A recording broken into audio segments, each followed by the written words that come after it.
the night game, the big game down in Happy Valley, or up in Happy Valley, I could say, from us here in Georgia. They're up there in Pennsylvania, up in Happy Valley. You got Auburn going up to take on the Nittany Lions. First of all, I want to point out that there's a lot going on around this game. You can see right there in the middle of the screen, if you're watching on the 365 Sports YouTube channel, that James Franklin is dealing with the USC rumors. TK, I wanted to give you a second to address it. When you got a coach that is dealing with, you hear the media talking about your coach maybe interviewing or being interested in interviewing, or his agents talking to another program about another job. How does that affect you as a team?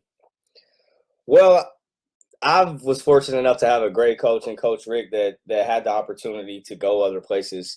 While I was at Georgia, I think both FSU and the Miami job came up, and he addressed it. He put that to bed early, and I think, obviously I don't know what they're doing up there, but I think that says a lot about the coach and the person and where he wants to be. But as a player, when that happens, man, you just try to keep the main thing, and that's winning games. And you know that if you win games, that's going to help everybody out in the long run anyways, that coach included. So I think that's just the gist of that, how that goes. No doubt. Now, hopefully James Franklin, from all accounts, is a very, just terrific man and head coach. So I think that I like him a lot. Yeah, he's probably addressed things the right way with his team. And I don't Right. see that being a big distraction, but it always could be, so it's worth listing on here.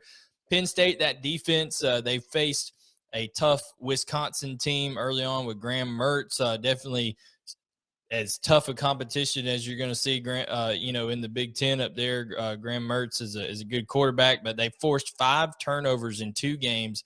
They forced 3 against Wisconsin, so that really helped them take advantage of that. But TK, they only rushed for 50 yards against Wisconsin. So if they're going to get some success against Alabama, they got to get Sean Clifford and Noah Cain kind of ramped up a little bit against that Auburn front 7. Oh, yeah, for sure. Sean Clifford's been really good. He's completed 54.5% of his throws versus Wisconsin. He did. But I've watched a little stuff on him. They're talking about his intermediate accuracy. He needs to be a little better there. But overall, to me, I think this game comes down to experience. I think that this game's going to show a lot for both teams. Auburn obviously hasn't played the type of team Penn State has, so their numbers are a little skewed in that aspect to me. A little. A lot of skill. Akron is a bunch of – I know you trained that kid over at Akron, man, but those boys turned out to be some bums, man. That was awful. Look, they got work to do, bro. My guys. But yeah, man, it's skewed, and that's a lot of skewed in that aspect.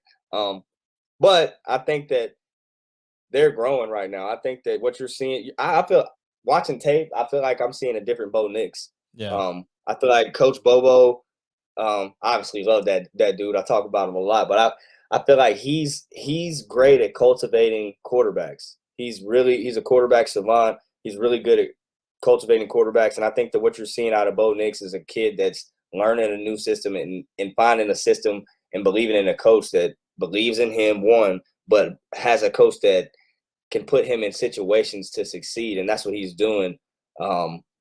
Getting playmakers like Demetrius Robinson involved, Tank Bigsby, Jarquez Hunter, getting those guys involved out of the backfield, because I think that's what it's going to take this week to get it done. I think they're going to run the ball, control the clock. Yeah, and I think, I put it on there, Tank Bigsby, he's a workhorse. He's a grown man. I mean, this guy's running down. He seems like he's running downhill all the time, keeps his shoulders square, is explosive in and out of cuts, and is able to run through arm tackles. Tank Bigsby is a guy they're going to have to rely on. But that Penn State defense, especially coached by James Franklin, is not going to let Tank Bigsby beat them. The X factor for me in this game is Bo Nix. You look at his career away or at neutral sites, 12 games, he's only completed 64.8% of his passes and 13 touchdowns and 12 picks.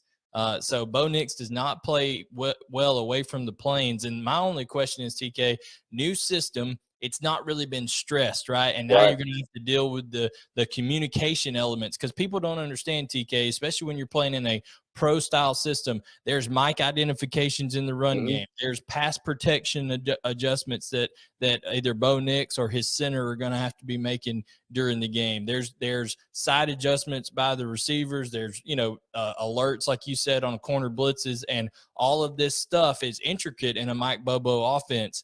How is it going to all piece together the first time that the stadium is shaking around them and they're not able to take it? I'm going to go ahead and say that it doesn't come together for them on this night. I'm going to say in a low-scoring game, I like Auburn to cover the 6 points that they were given early on, but I'm going to take Penn State to win this one late by field goal or so and really stifle Bo Nix late. I'm going to say 24-21 Penn State in this one. What do you think?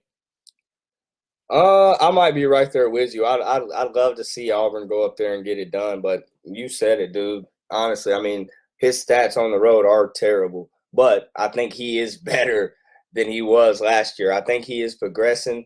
It is tough. It's tough as hell to play on the road, especially when you hadn't done it, especially when you're in a new offense. Because of those things you mentioned. Communication is key, so that might play a big factor in it. I think Penn State beats them, but not by a lot, just like you.